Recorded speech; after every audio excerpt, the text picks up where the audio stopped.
Between the Babylonian captivity and the destruction of Jerusalem, Jewish history is filled with some of the greatest contrasts ever told.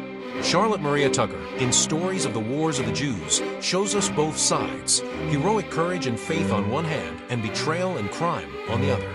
At the heart of this story is Judas Maccabeus. He lived at a time when the Jews were crushed under foreign rulers.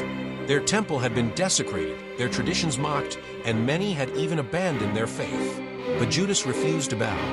Though his army was small, Judas believed victory came not from numbers, but from God. In one battle, his few thousand men faced a massive Syrian force led by generals with war elephants and cavalry. Yet against all odds, Judas struck boldly, using surprise attacks and sheer bravery. He scattered armies far greater than his own.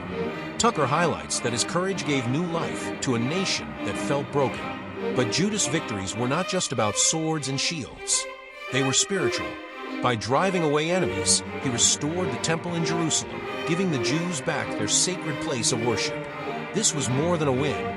It was a revival of identity and hope. At the same time, Tucker doesn't let us forget the darker side. She warns that Jewish history also carries moments of apostasy, when leaders and people abandon faith for power or greed. These failures stand as lessons just as strong as Judas' triumphs. So here's what we learn. Judas Maccabeus teaches us that true strength lies in faith, courage, and devotion, even when the odds are overwhelming. His victories remind us that a committed few can rise against mighty empires and change the course of history. Keep following along in Stories of the Wars of the Jews.